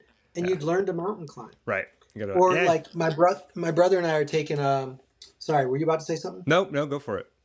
My brother and I, decided, he's a combat vet. He was in, Iraq, and he doesn't, have much experience with a pistol, though. It's an M16, and which I was surprised to find. I didn't realize that he didn't. I shouldn't say he was a combat vet. He was in combat, but he was in a different type of way. He was a combat engineer, so he did route clearance for troops. So he drove a tank, and he not a tank, but one of those vehicles, and he identified tripwires in the desert and all that stuff, and then they would call in the crew, and that would deactivate that tripwire or whatever. Yeah, in order for the troops to come through. So he saw enough shit, that's for sure. But I didn't realize until just this past week that he had really no small arms experience. We both own handguns, and we both decided this week that we were going to take first the beginner sort of handgun class, and then take close quarters pistol classes. And it's like, well, why would you do that? Are you crazy? Well, why not? It's like 12 hours of your life. Like what? Who cares? Like, it's fucking awesome. I want to take 12 hours of training in close quarters pistol use. Yeah, that sounds fun. Why would I fucking not, dude? Right? In fact, most of the time you're going to use your pistol, it's going to be close quarters if you're going to use it. Yeah. So just, you're not taking a class to learn. If you want to just shoot for fun at a range, okay, cool. Yeah. But if you actually want to be adept at using your fucking gun, if you needed to, So my point is, I don't know how to do it. That's the whole point of doing it. Right. I don't know how to be a lawyer. That's the whole point of going to law school, right? Right. And it's like anything else you want to, I don't know how to do this. Well, then go learn how to do it. Go learn how to do it. Yeah, absolutely. 100%, man.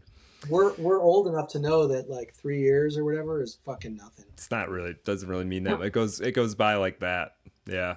And I could have been, that means over 30 years, there's 10 different times where I could have completely become a lawyer.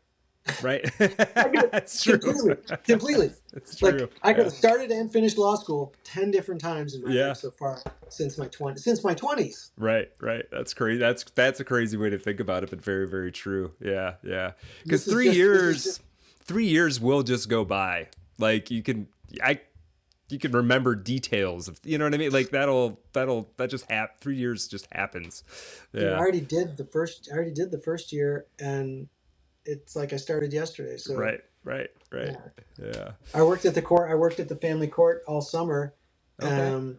And working on some of these cases, like sitting in, I worked for the staff attorney at the family court, and sitting in on a lot of these cases and researching a lot of the issues judges face and all this stuff for the judges that are actively ruling on those cases. And it was the whole summer, and a lot of people go, "Oh, what's your you got an internship for somewhere?" Whole summer. I felt like I was never even there. Like it's over. Like it was like, what? Like summer. It's like I went to Whole Foods, ate a salad, and then it was done. Yeah. Like summer's nothing. Yeah. It's nothing. Yeah. So dude, like I've already been working in the family court. I've already awesome. Finished the first year. That's awesome. Yeah, it's cool. So that's very next cool. Next time we see each other in person, it'll probably be.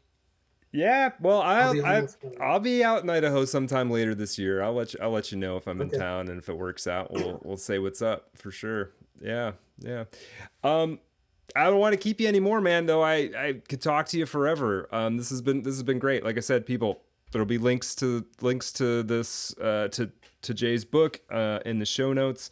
For those of you who've been listening for a while, I'm going to be having the boys from the Getting Lit podcast coming on soon to talk a little Italo Calvino, and then talking Meditations in Green with David Leo Rice coming up in October. Plus, Glenn Rockney and I are going to talk some Thomas Ligotti for Halloween. So stay tuned.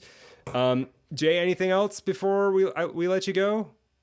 No, I mean, this was me talking because I guess that's the point of That's the this. But point. I do, but I Yeah. do, but I do, but we should have a regular conversation where you talk and Yeah, and that would be awesome. That'd be fun. off air at some point so Yeah. I can see what you've been up to. Yeah, yeah, But yeah. yeah, I'll talk to you soon, man. All right, man. You take care.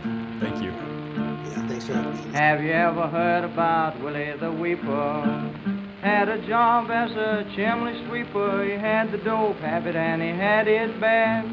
Listen while I tell you about a dream he had.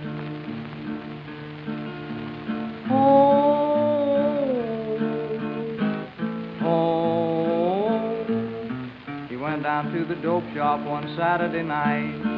He knew the lights would all be burning bright. Well, I guess he smoked a dozen pills or more. When he woke up, he was on a foreign shore.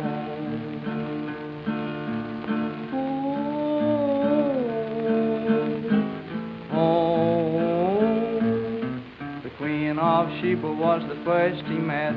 She called him lovey-dovey and honey pet. She gave him a great big automobile with a diamond headlight and a golden wheel.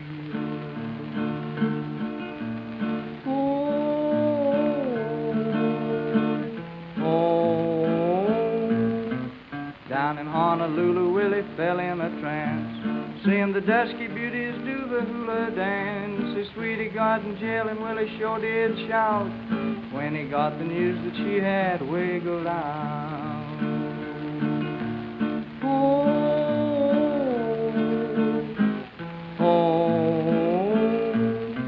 He landed with a splash in the river Nile, riding on a sea-going crocodile. He winked at Cleopatra, she said, ain't he a sight? He said, how about a date for next Saturday night?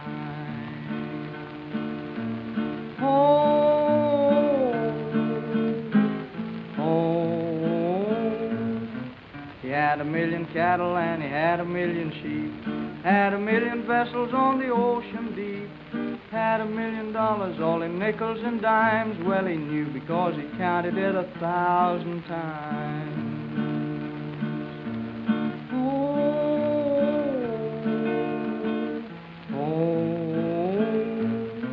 He landed in New York one evening late. He asked his sugar for an after date, started to kiss her and she started to pout when bang, bang, and the dope gave